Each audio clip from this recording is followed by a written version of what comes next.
Bem-vindos à Freguesia dos Cedros, os que não são de cá, e os cedrenses, bem-vindos novamente à sala da Casa do Povo dos Cedros. Quero agradecer a presença nesta sessão de apresentação dos resultados da intervenção arqueológica do Castelo da Rocha Negra, a Sra. Secretária, o Sr. Vice-Presidente da Câmara Municipal da Horta, a Sra. Presidente da Assembleia de Freguesia, a Sra. Presidente da Casa do Povo, também por ter colaborado na cedência das instalações para a apresentação. A todos os presentes, cedrenses e não cedrenses, e queria fazer um agradecimento muito especial ao Sr. Diretor do Museu da Horta, José Luís Neto, e ao Sr. Arquiteto Nuno Ribeiro Lopes, duas pessoas que estão desde o início neste processo, desde 2015, quando o Sr. Arquiteto fazia parte do Governo Regional, já tinha cá visitado o imóvel e desembocou este processo todo até onde está na data de hoje, com a continuação do Governo e com estas apostas. Agradecer também aos técnicos que tiveram nestas escavações, de voluntários e outros ao serviço do Museu e da Cultura. A todos eles, muito obrigado. Também não vou alongar, porque quem vai apresentar, eu passo a palavra a ele e vamos ouvir com atenção. Muito obrigado.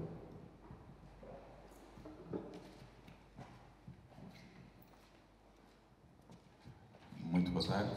É bom ver-nos aqui numa casa cheia para ouvir falar de cacos e de trabalhos técnicos que foram desenvolvidos num sítio que é excepcional, é extraordinário, é mágico. E eu vou tentar explicar-vos porquê. Este processo, de um ponto de vista moderno, começa com os levantamentos de arquitetura popular e depois com o inventário do património imóvel dos Açores, e está indelevelmente ligado a um arquiteto que é professor no Instituto Superior Técnico, que se chama João Vieira Caldas e que tentou, de diversas maneiras e de todos os jeitos que conseguiu, nas missões muito curtas em que esteve no Faial, tentar oferecer-nos uma hipótese de interpretação sobre o Castelo da Rocha Negra. Ele observou, viu uma casa habitacional, acima de tudo, em 3 pisos, como todos nós conhecemos, e, por outro lado, disposto a fazer uma coisa em comum, que foi ouvir as pessoas e perceber toda a tradição oral que estava associada à casa, e, portanto, avançou com uma datação que desde então tem sido comumente aceite, de que a casa era um exemplar de arquitetura civil invulgar nos Açores do século XVII, XVIII, e que, muito provavelmente, o epíteto castelo estaria associado ao facto de ter existido nos Cedros uma família que são os Lacerdas e que estavam muito associados aos cargos de capitães de milícia e, portanto, lutaram na Guerra da Restauração e que, portanto, seria um misto entre uma torre de homenagem, fortaleza e uma casa, porque os perigos espreitavam no mar, como todos nós sabemos, os piratas e principalmente os piratas muçulmanos que entravam costa adentro nas pequenas aldeias, raptavam as pessoas e depois vendiam-nos no Norte de África, e depois algumas delas eram ou não resgatadas com os fundos do resgate dos cativos, que se prolongaram até ao final do século XVIII, mesmo início do século XIX. Estas características invulgares do imóvel apaixonaram todas as pessoas que os conheceram, e foi muito devido a esses estudos e esse cuidado que o João Vieira Caldas colocou em chamar a atenção para este edifício, dentro de todos os edifícios do arquipélago, que levou a que se fizesse um abaixo-assinado, corria ao ano 2000, com vista à preservação e não à demolição do imóvel, porque também havia quem defendesse a demolição do imóvel nesta época. Depois seguiram-se monografias sobre os cedros, que todos que a estudamos conhecemos, da Cristina Silveira, que junta muita informação pertinente, do Carlos Lobão, que faz um levantamento exaustivo de tudo o que existe dos cedros nos periódicos nos últimos 150 anos e que, portanto, são extraordinariamente úteis e, portanto, replicam os estudos do João Vieira Caldas sobre, naturalmente, o Castelo da Rocha Negra. E, em 2015, o então Diretor Regional da Cultura veio aos cedros, juntou-se ao então Presidente da Junta de Freguesia e analisaram o imóvel. Passado algum tempo, eu vim também para dar um parecer enquanto técnico da Direção Regional da Cultura, de formação sou arqueólogo, também não é segredo, e este imóvel arruinado, pois, carecia de um olhar. Todos nós nos convencemos da verdade do João Vieira Caldas, porque parecia, efetivamente, a melhor hipótese interpretativa por vários aspectos que eu depois chamarei a atenção. E se o imóvel chega felizmente a bom porto, o pai da criança está aqui, não é? O pai e a mãe, estão os dois, da classificação como imóvel de interesse público, num processo que envolvia cerca de uma centena de imóveis para todo o arquipélago, e a grande verdade é que a maior parte deles caiu pelo caminho, este chegou a bom porto. Nessa altura estava na divisão de património móvel, material e arqueológico e coube-nos fazer as memórias justificativas. E neste caso foi muito fácil, porque fomos pegar nos textos de João Vieira Caldas e compor para justificar esta classificação. Também é extraordinário, porque é a primeira vez na própria história dos Açores que se começaram a classificar ruínas, o que revela algum amadurecimento, porque, como é evidente, a própria tutela espelhava a mentalidade e a cultura e, portanto, só aquilo que estava bonito é que era classificado. E assim passaram-se a classificações invulgares. Não foram só as ruínas, mas edifícios civis, de funções distintas e, ao mesmo tempo, arquitetura contemporânea, que era uma coisa impensável estar a classificar nos Açores. A intervenção arqueológica foi decidida pela Sra. Secretária Regional da Cultura, Ciência e Transição Digital, neste mesmo espaço, nesta mesma casa, noutra divisão, todavia, não foi aqui no salão, em que ordenou que se fizesse um projeto que visasse a reabilitação do Castelo da Rocha Negra, aprofundando os conhecimentos que tínhamos, procurando equilibrar o processo de conservação com o processo estrutural, que também é complicado, e musealizar, dar à visitação pública, criar uma nova atratividade e, naturalmente, também pô-lo e disponibilizá-lo à população. Tudo isto com custos controlados, como podem imaginar, então depois de Covid, pior ainda. O que é que nós fizemos? Basicamente começámos por fazer o levantamento das paredes que conseguíamos. A primeira coisa, aliás, foi mondar, depois foi fazer o levantamento das estruturas que estavam em positivo, fazer o levantamento dos alçados que faltava, corrigir plantas e depois, então, entrarmos na criação de sondagens, que foram apenas 3, porque o entulho que está dentro do edifício também não facilita muito, e foram 15 dias, e, portanto, fizemos 3 sondagens que visavam encontrar as valas de fundação do edifício. Uma primeira, evidentemente, numa das lojas no lado interior, a segunda no exterior, porque tínhamos conhecimento que existia um edifício anexo a este, que foi demolido há relativamente pouco tempo. Ele aparece em fotografias do levantamento de 98.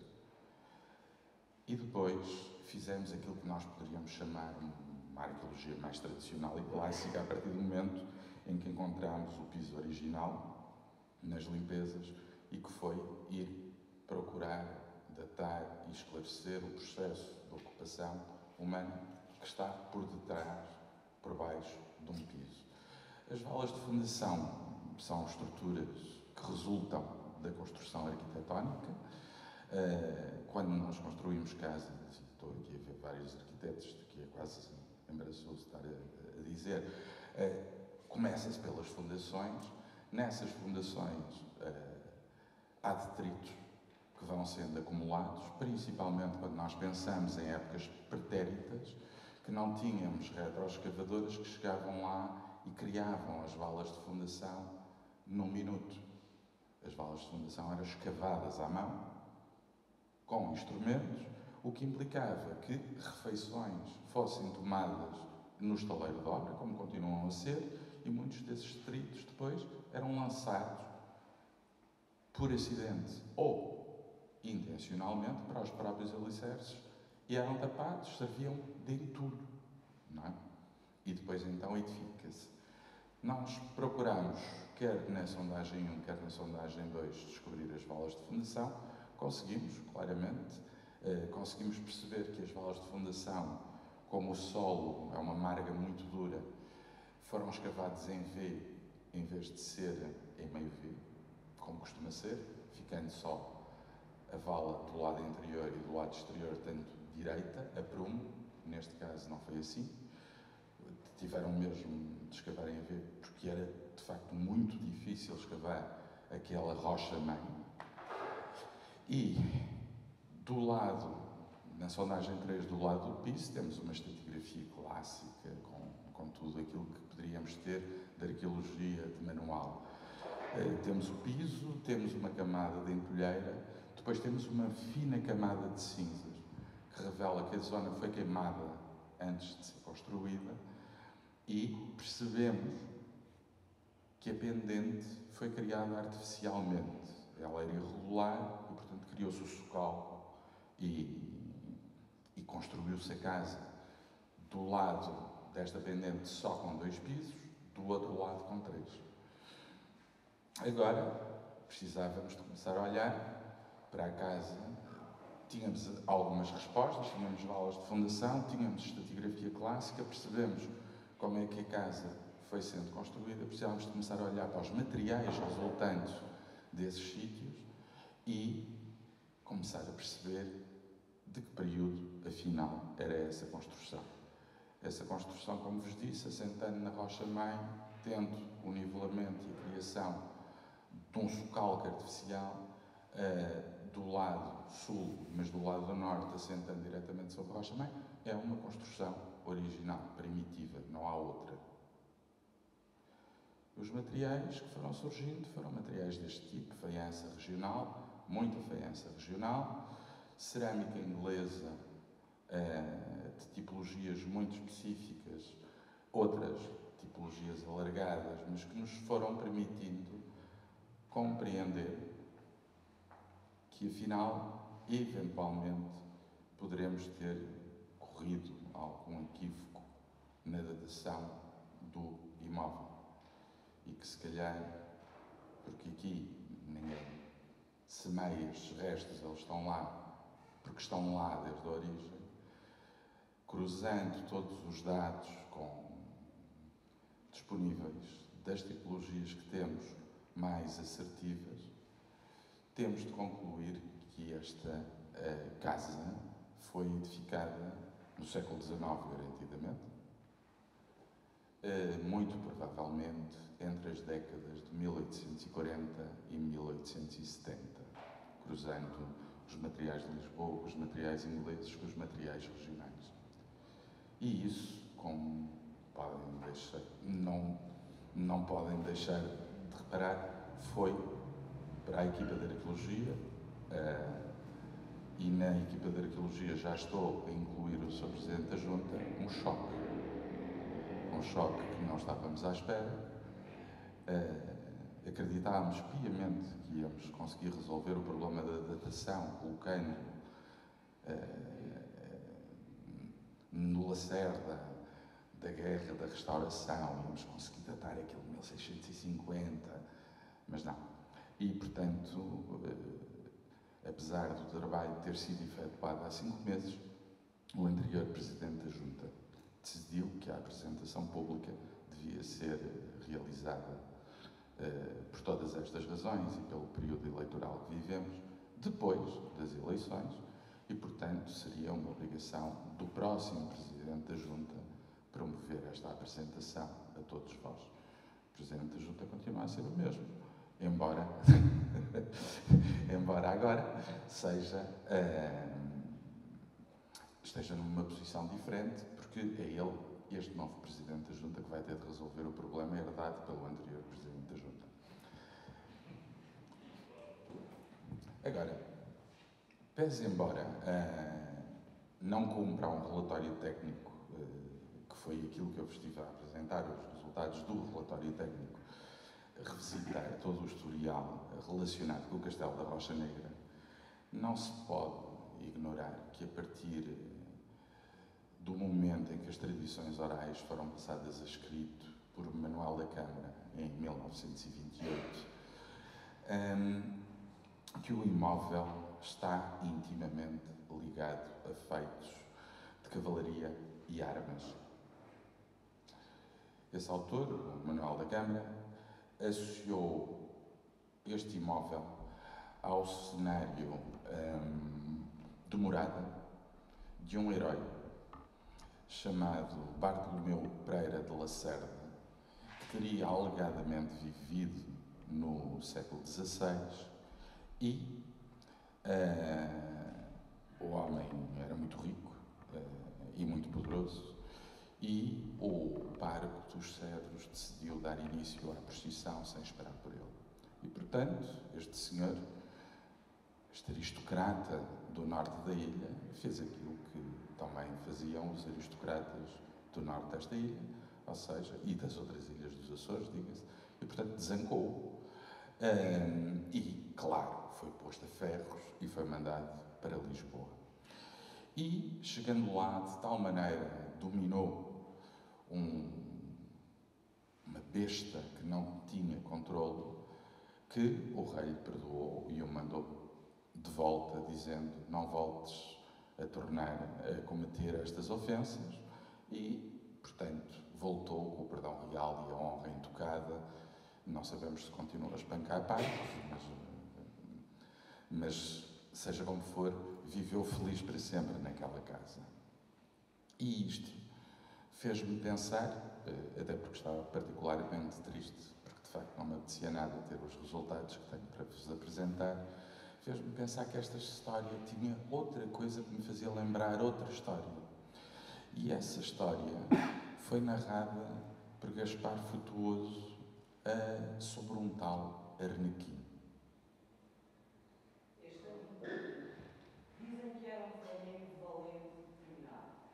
Conta-se dele que, indo um pouco escuro ali ao Faial fazer sua reparação, conforme a lei de El Rei, acabando o derradeiro dos 30 dias, que opera a ordenação e eram dados, esteja em cada ilha daquelas, foi sexta Arnequim ao corregedor com outros flamengos e disseram: Senhor corregedor, já a tua mercê tens acabado o teu tempo nas nossas ilhas do Faial. Vai-te embora logo, não estejas aqui mais, não te queremos cá. Respondeu o corregedor que ele não tinha tempo para seguir, e quando o houvesse, se iria. Como de feito, não tinha vento para ir. Tornaram eles a dizer-lhe que se fosse logo. Replicou o corregedor que se não tinha vento, como havia de se ir sem ele. Levantaram-se eles com grande alvoroço contra o corregedor e começaram a dizer em alta voz: Senhor corregedor, quer ventos, bicha mala fora de nossas terras. E, de tal maneira o puseram por obra, que foi forçado a recolher-se o corregedor em uma casa fechada e não parecer mais, até que se foi. E antes de si, na casa de onde estava, fez seus autos, tirou suas testemunhas o mais calado que pôde e mandou-os a El Rei em Lisboa. Vendo-os El Rei, mandou logo o capitão João Justa que lhe prendesse aqueles homens e nos mandasse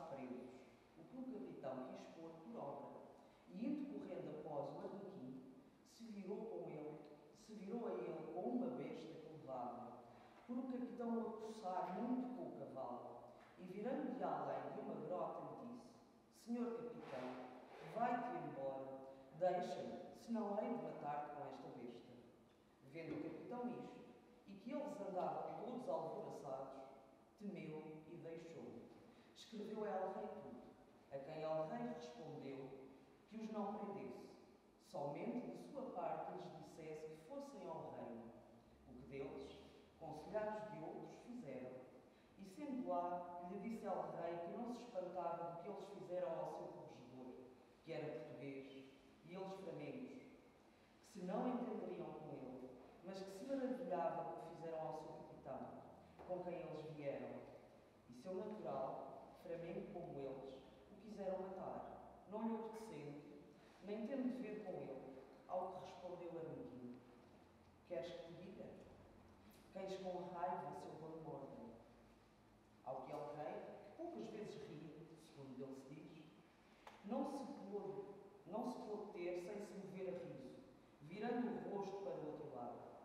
E passando isto, tornou a virar-se para eles, dizendo que se fossem muito embora para as suas casas, mas que outrora não fizessem mais aquilo. Foram-se então, com suas provisões de ao rei, para não se falar no caso. E por isso dizem agora os do Faial, que são da terra onde dizem: bichos mal fora da nossa terra. O Arlequim de Frutuoso é um dos muitos exemplos que se podem colher sobre a definição do virtuosismo do açoriano, que é um homem, segundo esse autor, franco, honesto, verdadeiro, para além de muito pouco polido. É valente e corajoso como poucos, capaz de fazer feitos impossíveis. É uma espécie de cavaleiro leal, fiável, como que as elites governativas da nação de então poderiam contar. Em suma, é uma espécie de rústico, cruzado com um romance de cavalaria, porém, não é um ator isolado, é um herói que, podendo por vezes assumir nome, é, essencialmente, nas saudades da terra, coletivo. A questão pertinente é de saber se Gaspar Frutuoso inventou esse açoriano tipo ou se simplesmente o identificou. E fomos pegar num autor, o Paulo Drummond Braga, que estudou as cartas de perdão, régias, entre os séculos XVI e o século XVIII, sabendo que para os Açores foram passados 116 perdões, a maior parte em 500 e 600. E temos, parecido com esta situação, 141 casos de fugas de cadeia, que foram perdoados. Não houve muito mais fugas de cadeia, atenção. Houve 53 perdões de facilitações de fuga. 12 de proibir o acesso àquele que seria aprisionado. 5 de colaborações no impedimento de prisão. Além de 4 de auxílio mesmo em fugas com sucesso. E, se tal é válido para o arquipélago, não se pense que o Faial está excluído. O faialense Gregório Rebelo cortou com outro um pedaço de madeira do sobrado e tirou uma pedra da parede, mas acabaram por sair pela porta da cadeia. E o caso de João do Couto, também ele faialense, não é muito distinto do dito Arlequim, pois que recorreu à violência não sobre o corregedor, mas sobre o alcaide, e que o ia prender e acabou perdoado pelo monarca.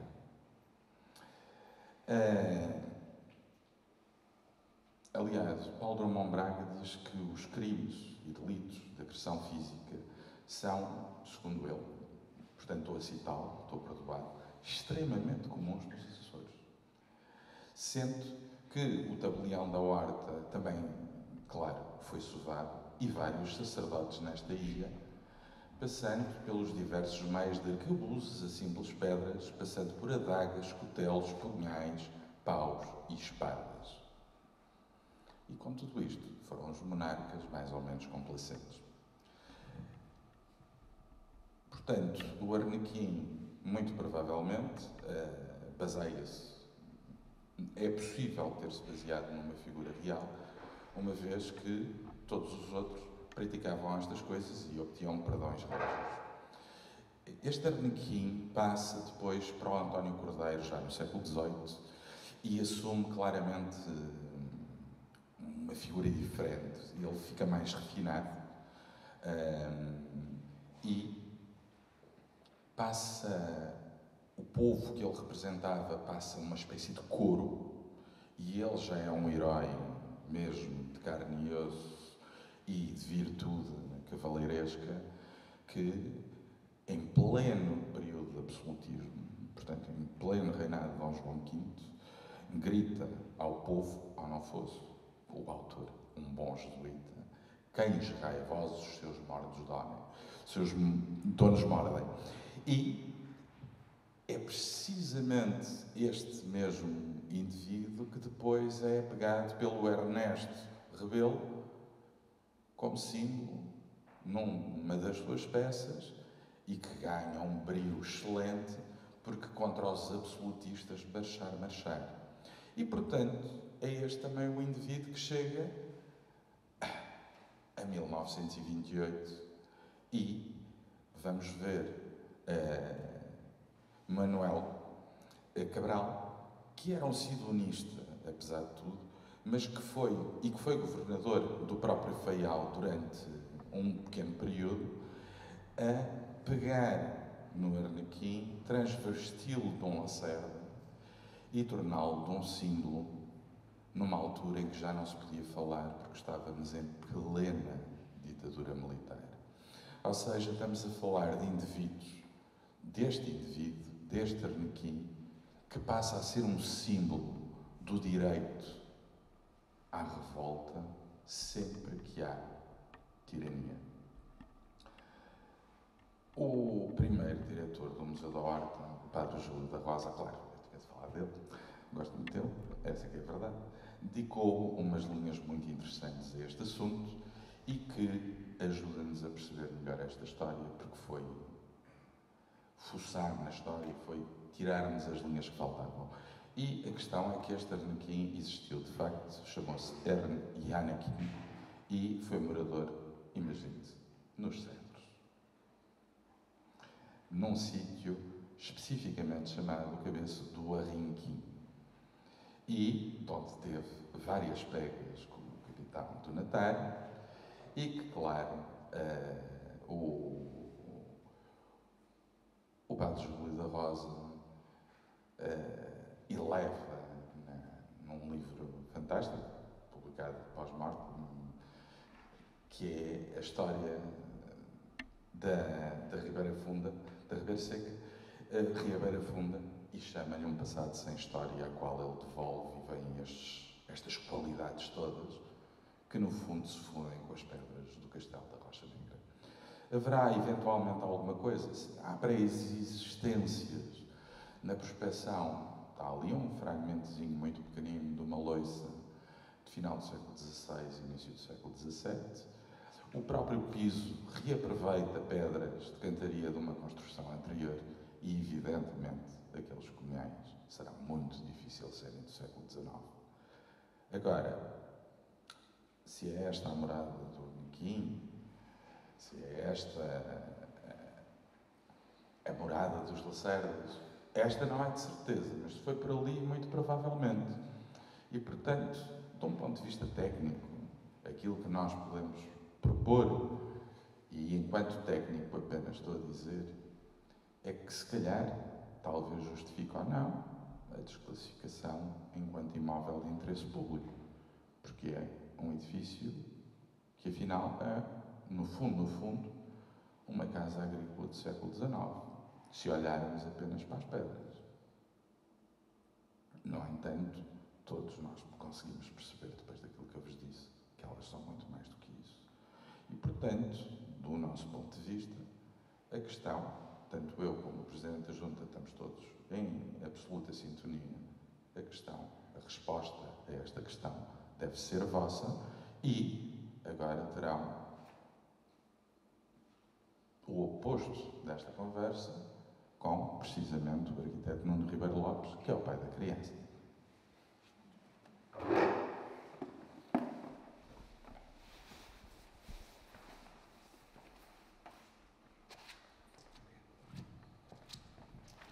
Se não se importam, vamos sentar. Boa tarde a todos. É um prazer estar aqui e regressar a este assunto que me é muito caro. Eu gostava de fazer uma pequena introdução para explicar como é que isto surge. Ora bem, enquanto diretor regional da cultura, herdei um conjunto de imóveis classificados que infelizmente não tinham critério. E os critérios tinham sido muitas vezes de origem política, ou por pressão de um deputado, ou de um Presidente da Câmara, de um Presidente da Junta, enfim, de um secretário. Muitas vezes vinham de cima para baixo e não, obviamente, por vontade popular. O que nós organizamos foi um grupo de trabalho constituído por 7 pessoas para que se pudesse estabelecer uma lista em todas as ilhas de um conjunto de edifícios que deveriam ser classificados, ao mesmo tempo que analisar os classificados e, eventualmente, até desclassificá-los. Porque não mereciam, à luz das novas regras ou das novas leituras, ou porque tinham sofrido obras que os tinham, digamos, deturpado, e, portanto, nessa medida, iríamos reanalisar a lista toda e reconsiderar. Estabelecemos um conjunto de regras, que, aliás, existem ao nível do Unesco, que era, em vez de ser tudo património, defini-lo por gavetas, ao património arqueológico, ao património religioso, ao património civil, enfim, um conjunto de secções e de diferenças que permitiriam classificar, digamos, de uma forma mais clara e, obviamente, mais objetiva. Ora bem, nós fizemos um conjunto de 100 propostas, não chegou aos 100, cerca de 98, dessa própria comissão. Para isso, digamos, isto foi uma comissão em que as pessoas foram convidadas por mim e trabalharam gratuitamente, foram obrigadas a isso, portanto demorou algum tempo, porque elas faziam isso muitas vezes fora das horas normais de trabalho, e que a Direção-Geral de Cultura unicamente pagou as viagens e as estadias, digamos, às diferentes ilhas. No caso de Faial, foi a professora Isabel Albergaria que teve fundamentalmente esse trabalho de levantamento e que depois, na Biblioteca Pública de Ponta Delgada, era aí que se faziam as reuniões, a maior parte das pessoas eram de Ponta Delgada, e a maior parte deles eram arquitetos também, se fazia uma apresentação de cada um das suas propostas para que, no fundo, digamos, os critérios que se aplicavam a Faial fossem coerentes com os critérios que se aplicavam a São Jorge e por aí fora. E, portanto, para que não dependesse de uma análise subjetiva e, no fundo, tivesse fundamentalmente uma análise global. Nos casos duvidosos, se fosse preciso, íamos lá todos verificar e ponderar. Havia sempre casos cinzentos, duvidosos, obviamente, que entraram, saíram, ficaram num limbo até uma decisão final. Ora bem, começou-se o processo, e este processo, digamos, era um processo que dá muito trabalho, porque são, no fundo, 100 editais, digamos, com uma data de, como diz o diretor do museu, com um estudo e uma informação histórica prévia, e que começou, digamos, a minha ideia era que fosse ilha por ilha, digamos, e fosse seguido, mas de alguma maneira, a partir de uma altura, isso baralhou-se um bocado e foi avançando em algumas ilhas, umas mais do que outras, mas quase ao mesmo tempo. Ora bem, por razões que já não são da minha tempo político, foram ficando alguns pelo caminho, até que o processo que dava muito trabalho paralisou quase completamente. Portanto, salvaram-se alguns, nomeadamente este. Uma conversa que nós dois tivemos aqui no SEDES, passou para, digamos, um nível arqueológico. Se vocês todos conhecem, são todos de Faial, todos conhecem os capelinhos, exatamente aquilo que eu defendi na altura foi que não reconstruir o farol, e os amigos dos capelinhos, do farol dos capelinhos propunham isso, mas sim mantê-lo como ruína, porque era a evidência do fenómeno. se um dia o reconstruíssemos e puséssemos um telhado, desaparecia essa evidência, o fenómeno tinha desaparecido e aquela tragédia ficava só nos livros. Assim, digamos, é uma homenagem permanente de um determinado momento e que marcou a ilha e marcou os Açores e, aliás, marcou também, neste caso, a vulcanologia contemporânea. Ora bem, da mesma maneira, esta era a proposta que existia cá para a Ribeirinha, para o Farol, que é outra peça fundamental que interessa preservar na sua fragilidade, digamos, atual, portanto, não andar a colocar peças no sítio, mas consolidar, digamos, a própria torção da torre que existe, que é fantástica, porque a torre torceu em bloco, a meio, e, portanto, é uma situação até de engenharia de um desafio muito interessante, mas esta é uma situação, digamos, em que valia a pena, digamos, ter esta classificação de arqueológico e não reconstituir um edifício, pintá-lo, ter um telhado, porque isso seria, digamos, maquilhá-lo e banalizá-lo. Ora bem, uma ruína não serve para nada e, portanto, a ruína só serve como uma paisagem, também serve para ser vivida, mas muitas vezes tem que ser explicada, o que está por trás daquilo que nós vemos, daquilo que nós sentimos. E, portanto, um centro de interpretação parece-me absolutamente fundamental, digamos, sem tocar na ruína. Aliás, uma das questões que se levantou era que havia uma parede junto à estrada que estava aparentemente em riscos de queda e, portanto, punha em risco, digamos, a própria estrutura de todo o imóvel.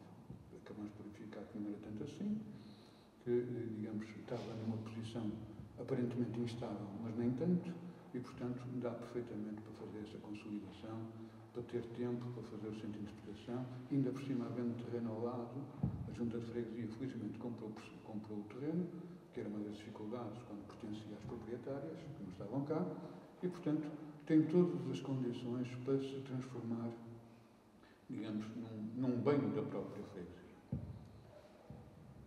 A Direção Regional de Cultura, desde sempre, independentemente de qual é o governo, qual é a legislatura, digamos, em que estamos, tem como missão, fundamentalmente, digamos, tratar do seu património, o património dos Açores. Mas não é só do património classificado. O património classificado é uma competência direta. O património não classificado é uma competência também, pelo menos, de aconselhamento. E nessa medida, digamos, eu tive a oportunidade de começar um processo na Maia e outro, dois mais enunciados, uma na terceira e outro ainda em São Miguel, na Costa Sul, em que se pretendia que a valorização dos elementos da freguesia é fundamental que as pessoas não se desloquem para as capitais, que não abandonem o interior, que se mantenham nos seus territórios para um equilíbrio, digamos, populacional e de ordenamento do território, e para isso é preciso criar autoestima, que muitas vezes ela não existe. Não é o facto das construções terem menor qualidade que não deixa de ser interessante e que não deixa de ser património da própria comunidade. E nessa medida, digamos, casas mais feias, mais bonitas, construções mais interessantes, mais novas, mais antigas, são todas elas património. E muitas vezes é possível fazer um pequeno projeto de requalificação, como, por exemplo, na Maia nós íamos pintar umas traseiras desqualificadas, todas da mesma cor, todas a branco, e aquilo parecia quase que estávamos numa situação de Marrocos, de uma escapa fantástica, com vários, digamos, muito pouco regular, com várias construções, muito, digamos, emocional. E, portanto, é sempre possível fazer um tratamento, desde que se entenda que, digamos,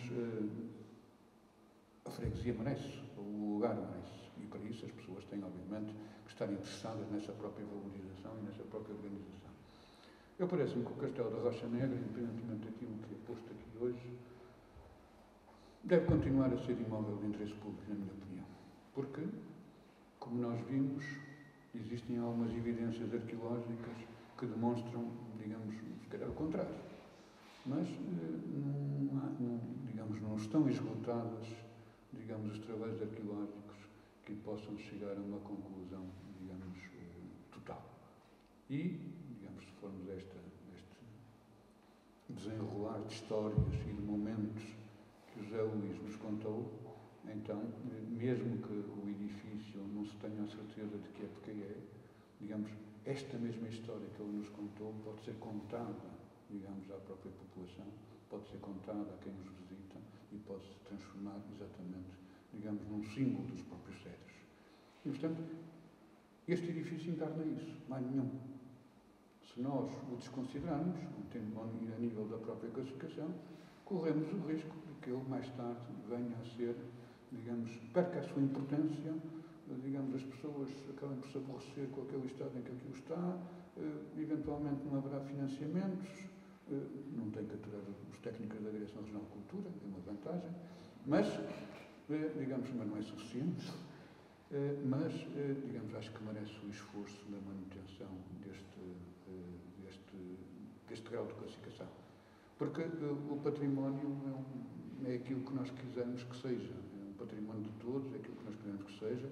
Acho muito bem que seja a comunidade a decidir, a tomar a responsabilidade da decisão, mas aconselho-vos vivamente, digamos, a que este seja quase eleito nesta Assembleia ou noutras, digamos, quase como um símbolo da própria Cedros e, portanto, possa ser tratado como tal e mereça, depois da parte da administração regional, digamos, o apoio que ele merece ter.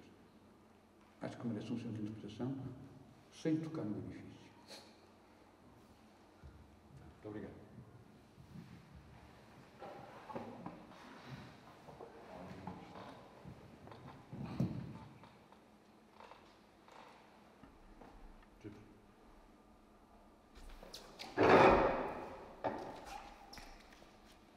Bom, como todos ouviram, também fiquei a saber o resultado do estudo hoje aqui, como todos. É uma boa questão, vai ser decidido pela população da freguesia, qual é o interesse que tem. Nós sempre, pronto, foi como foi dito, baseámos sempre que o edifício tinha uma data muito antiga, mas também não queremos perder, queremos preservar já do pouco que a freguesia tem e queremos manter o resto. Como o arquiteto esteve a falar na questão, realmente já na altura tínhamos falado nisso, preservar a ruína e fazer um centro interpretativo idêntico ao do vulcão dos Capelinhos. Passa também por colar lá peças fundamentais que temos aqui na freguesia, que estão guardadas para as escolas, e construindo de novo, pois é como ele diz, para já vai ser difícil, muito difícil, porque tentar perceber como é que era o imóvel há pouca... Mas isso também gostava de ouvir, se alguém tem alguma opinião, queira manifestar, estamos aqui dar alguma opinião, porque isto depois vai ter que ser decidido para avançar. Eu não sou sério, mas gostava de fazer uma pergunta ao José Luís. Obrigado. Boa noite. Mas em termos do estudo que foi feito, quer dizer, pelo que eu percebi, não encontraram evidências que fizesse o edifício remontaram ao século XVI. Mas, quer dizer, essa hipótese não está resposta, não é inválida, não encontraram também nada que o invalidasse. Havia depois a última amostra de cerâmica pequenina, supostamente era mais antiga. Mas, quer dizer, não ficou impossibilitado o edifício ter uma data de origem mais antiga. Aquele edifício, sim, século XIX, sem dúvida nenhuma, décadas de 1840 a 1870. O que o edifício junta e o que aparece no meio do terreno são indícios de outros edifícios mais antigos que terão existido por ali. Agora, por ali, sei lá, mais à esquerda, mais à direita, mais para cima, mais para baixo, não sei. Mas então, desculpa, não percebi. Aquele não, porquê? Qual é a evidência? Porque aquele tem as aulas de fundação assentes na rocha-mãe e os materiais batem todos, das três sondagens, nas mesmas tecnologias. Se me ouvirem, eu sou arquiteto, trabalhei muitas vezes com arqueólogos, digamos, ao longo da minha vida. E é evidente que, digamos, eles são muito mais acreditados para chegar a estas conclusões de qualquer um de nós. Há uma questão que é certa. O aparelho construtivo não difere ao longo do tempo. Portanto, nós não podemos dizer, através das paredes, que aquilo é do século tal, porque, digamos, há uma coerência, digamos, e uma manutenção da lógica construtiva durante anos, até que chegou a globalização, as viagens, e a partir daí, então, digamos, há regras e sistemas construtivos diferenciados. Portanto, o que nós estamos, e o que no fundo a arqueologia faz, é apanhar, digamos, os fragmentos que estão nas valas. Portanto, e a partir daí determinar, digamos, a datação. Ora bem, parece-me correto, mas o que me parece é conclusivo.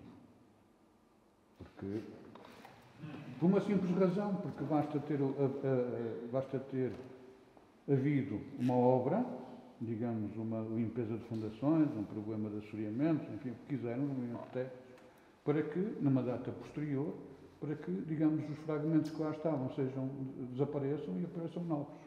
E, portanto, eu parece-me que, acima de tudo, para chegarmos a alguma conclusão, ainda por cima se fizeram unicamente 2 sondagens, a sondagem devia ser muito mais exaustiva, até se poder aventar uma hipótese muito mais concreta.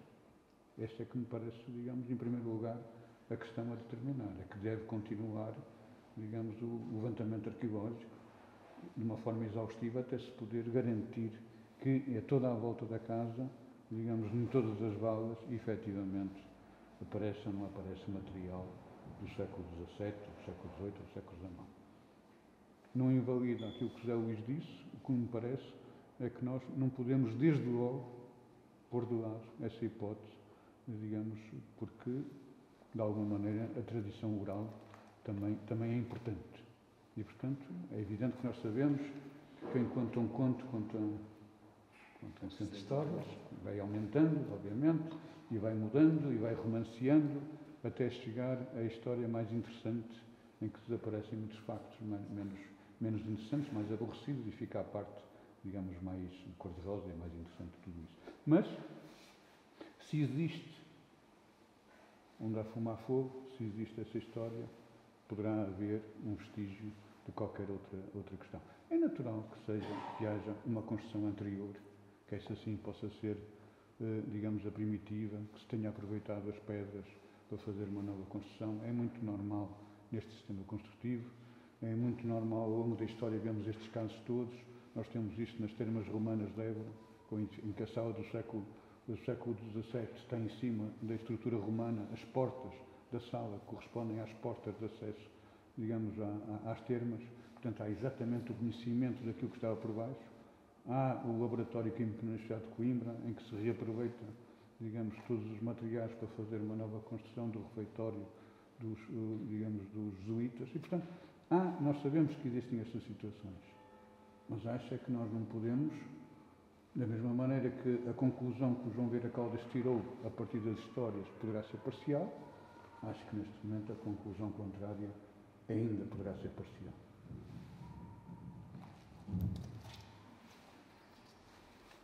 Bom. Deixe-me só dizer, de qualquer maneira o edifício é interessantíssimo e, portanto, independentemente da época, o edifício é muito interessante.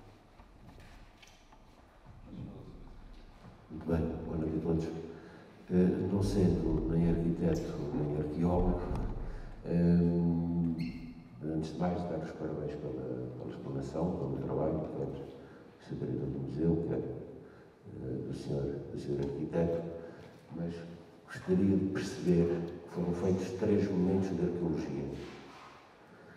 Se forem feitos mais alguns momentos, que no fundo também foi o que o senhor arquiteto acabou de dizer, que era essa a minha razão também da minha intervenção, se poderemos ou não ter probabilidades de encontrar algo que nos indique um caminho contrário ao que temos neste momento, ou se estas 3 escavações são de tal maneira fiáveis que são 99,9% ou são mesmo 100% fiáveis de que nada mais iremos encontrar.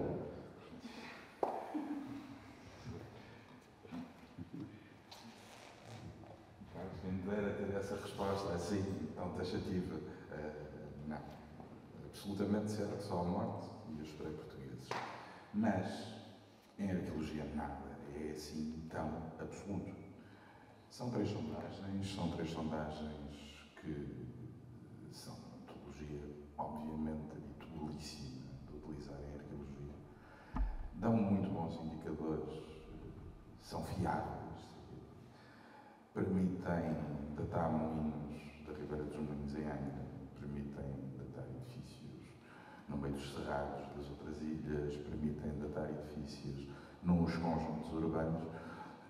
Como é evidente, se a gente vai olhar para as alvenarias, pois então há umas casas de Évora que seriam desde o tempo de Pax Iulia, porque, como é evidente, reutilizam materiais romanos, reutilizam essas coisas todas. E aquilo que nós apontamos para aqui é reutilização de materiais de um edifício que estaria ali relativamente próximo, porque também não se vai andar a carregar pedra tão pesadinha que é, ainda por cima de pôr num terceiro piso. Quer dizer, é preciso também ter noção das coisas.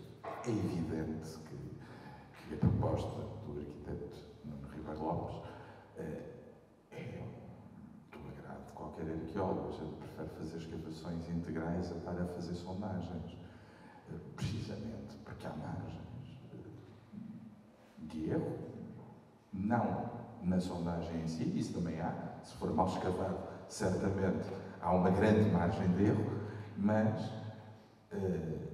porque uma amostra não é a mesma coisa do que ver tudo, não é? A gente às vezes também compra tecidos para amostra e depois não saiu bem aquilo que a gente queria, não é? E neste caso, quem dera que a gente afinal descobrisse que era um edifício do século XVII, eu ficava todo feliz. Com toda a franqueza.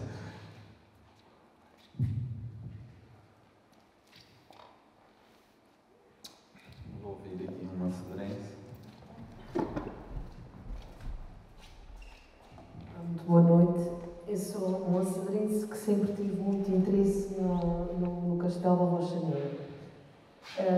Há mais precisamente 20 anos eu estive na Escola Profissional da Horta e um dos trabalhos que eu e uma colega minha aqui da freguesia fizemos foi sobre isso. E foi tudo muito supérfluo, não foi nada... Mas fomos na altura falar com o seu padre Júlio e ele que nos deu algumas indicações e ele dizia que tinha ali junto ao caminho, tinha um outro edifício que acompanhava aquele que não era aquela casa. E ele dizia que também aquele era muito antigo. Ele dizia nos seus estudos, mas isto é como eu disse, foi muito supérfluo, foi um trabalho que a gente fez na altura para a escola profissional, foi só para a turma, não foi assim nada de espetacular. Eu defendo sempre o edifício, eu acho que todos os sadrenses defendem, e eu acho que a gente gostaria que, como eu falo por mim, eu acho que falo por muitos, gostaríamos de continuar os estudos e que de alguma forma que fosse aquela ideia que o senhor teve de ser um centro de interpretação, que eu acho que seria muito bom para a nossa freguesia.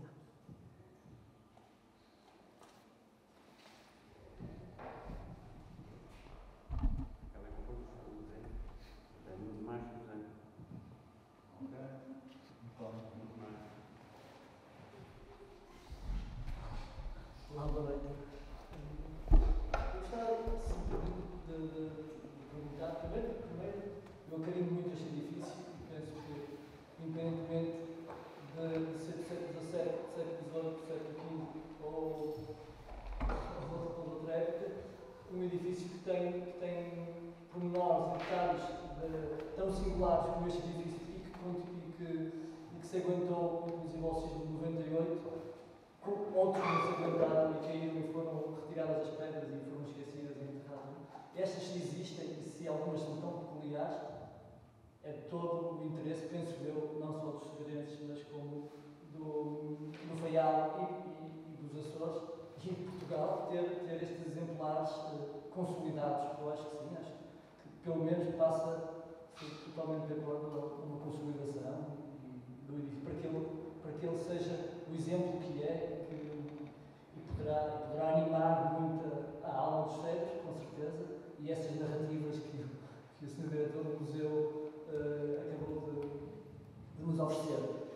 Porque também se essas narrativas, podem ser mais imaginativas ou não tiverem estes símbolos, começarem a perder estes símbolos, quer dizer, as narrativas começam a perder também os encantamentos, não é? Os doentes, se nós deixarmos de ter a imagem do doente, pronto, deixamos de ter a narrativa ser tão interessante, penso eu. Este é um ponto que eu acho que devemos assimilar, acho de uma forma, se calhar não definitiva, mas pode parecer muito presunçoso, mas há edifícios que são interessantes por si, ponto. Não é? Há edifícios que são interessantes, vamos classificar o edifício. Vamos recorrer à burocracia quando a sensibilidade das pessoas, dos cheiros, dizem que aquele edifício é interessante. Quando, se calhar, técnicos poderemos ser mais avalizados, podemos dizer que é mais interessante. Mas acho que devemos defender que é realmente muito interessante aquele edifício e que merece um carinho especial numa freguesia que, se calhar, não tem tantos edifícios interessantes como o seu edifício. E se continuarmos a desmontar edifícios porque eles não são classificados, olha, vamos, daqui a 50 anos, vamos deixar de ter edifícios mais velhinhos um bocadinho e que podiam ser classificados daqui a 50 anos, se a idade é que é um atributo da classificação, e deixarmos de os ter. Portanto, eu penso que realmente aquele edifício deve ser consolidado, na minha opinião pessoal, e eu gostaria também de perguntar ao Sr. Presidente de Junta se não for classificado ou se não houver recurso, qual é a perspectiva para o edifício? Deixá-lo assim, abandonado? Não há nenhuma perspectiva para o edifício a não ser, se houver um projeto, vamos fazer. Se não é continuar assim. Está a perceber a minha questão? Como é que se poderá realmente efetivar uma obra de consolidação daquele edifício? Independentemente que venha o centro interpretativo, não. Primeiro há uma consolidar, depois há também lá uma casa ao lado, não é? Isso foi difícil, era uma casa que foi mais recentemente. Na fachada principal também poderá vir a ser do interesse de deixar de haver esta casa. Era só, eu queria deixar esta. E podemos já começar a coletar aqui uns euros. Eu posso só responder à questão que foi colocada da parte de financiamento. Assim, desde o início foi sempre o nosso interesse da Junta de Freguesia de manter o imóvel, como já muitos desapareceram. Na altura do sismo de 98 houve uma limpeza geral na ilha e aqui na freguesia notámos isso. Muitas casas antigas, de património, bonitas, desapareceram. E aquele imóvel, como referiu, sobreviveu os sismos e vulcão e tudo e mais alguma coisa e está sempre lá. A questão que o Sr. Arquiteto há pouco falou, que nós tínhamos visto a parede, só agora com estes estudos que andámos lá, percebemos que é um piso que é soterrado, que é muito cheio, mesmo não. Quem vê por fora está a parede em risco, mas afinal é diferente. Para um orçamento de uma junta, não é fácil. Tem que ter apoios. Por isso, esta apresentação foi nisso mesmo, para criar discussão entre a população, para se tentar chegar, não é para dizermos, olha, o Presidente da Junta quer isto assim, é para deitar abaixo, não é? Ou tentar arranjar uma solução para a freguesia, porque nós vimos que perdemos muita coisa e queremos preservar o resto que ainda temos e não deixar ir abaixo. Também está a Sra. Secretária aqui, está ouvindo, sabe que já lhe bati à porta, o Sr. Vice-Presidente da Câmara também. Isto é tudo nosso, é da ilha. E se não formos nós a olhar porque é nosso, não são os outros que vão olhar. Vamos ter que preservar e tentar arranjar parcerias para fazer alguma coisa.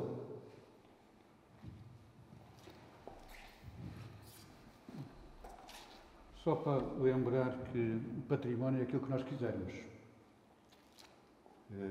É aquilo que nos diz respeito, é aquilo que nos toca, que nos sensibiliza e que nos une.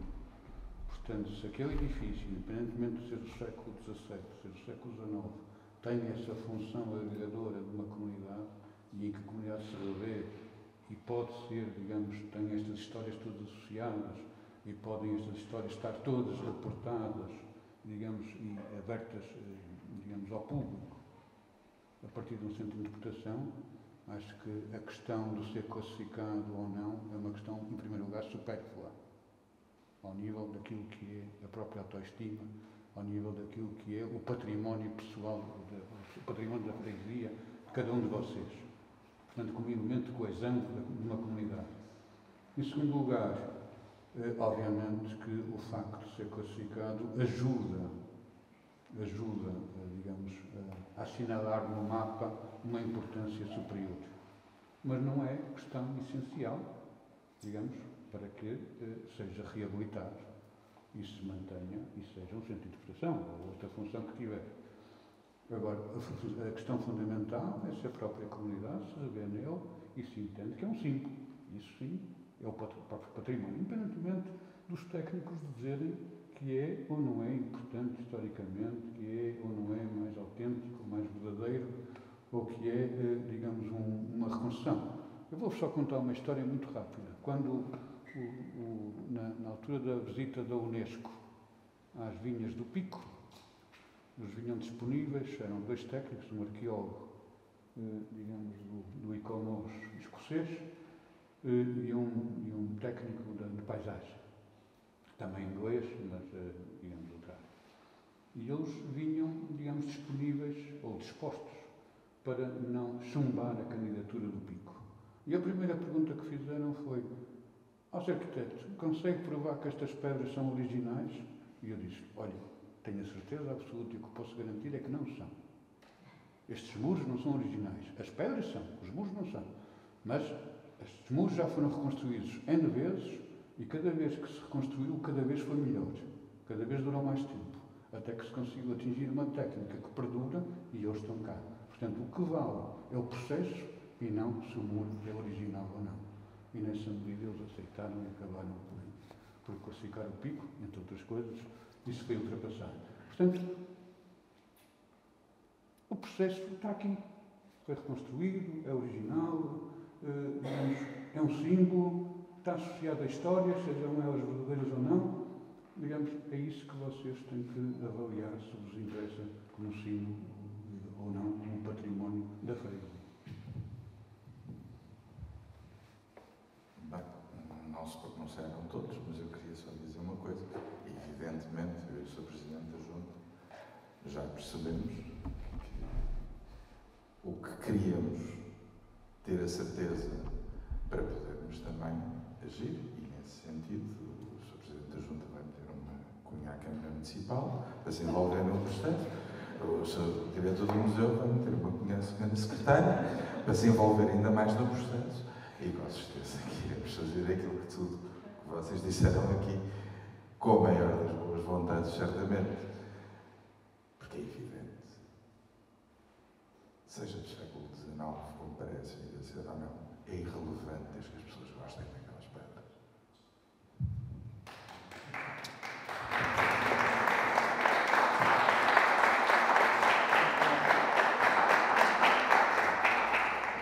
Mas Eu não percebi uma coisa, mas está classificado neste momento ou não? Foi classificado? Está classificado. Está classificado. Se não era a possibilidade, eventualmente desclassificar ou não, pois pode estar ali como uma hipótese. Tecnicamente. Mas está classificado.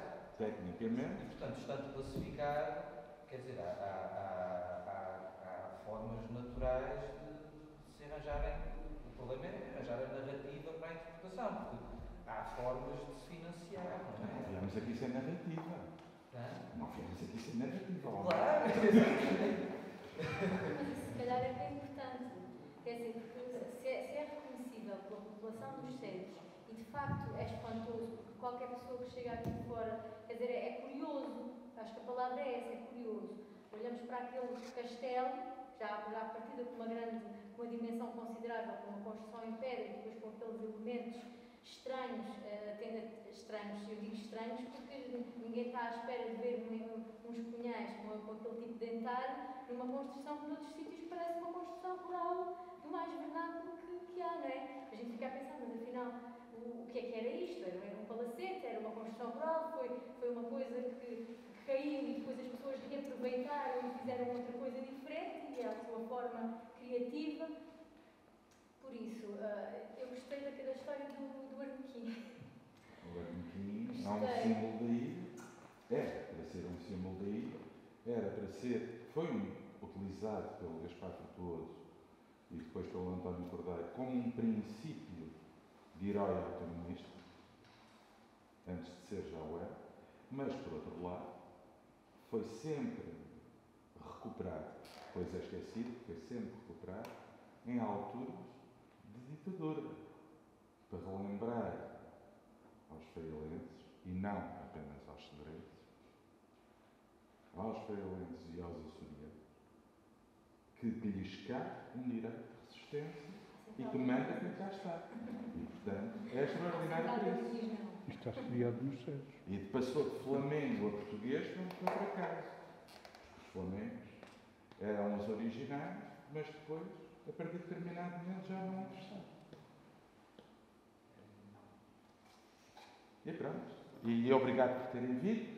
O Sr. Presidente tem de dar as despedidas. Obrigado. Assim, também nós vamos fazer as nossas diligências para ir de encontro ao que os cedrenses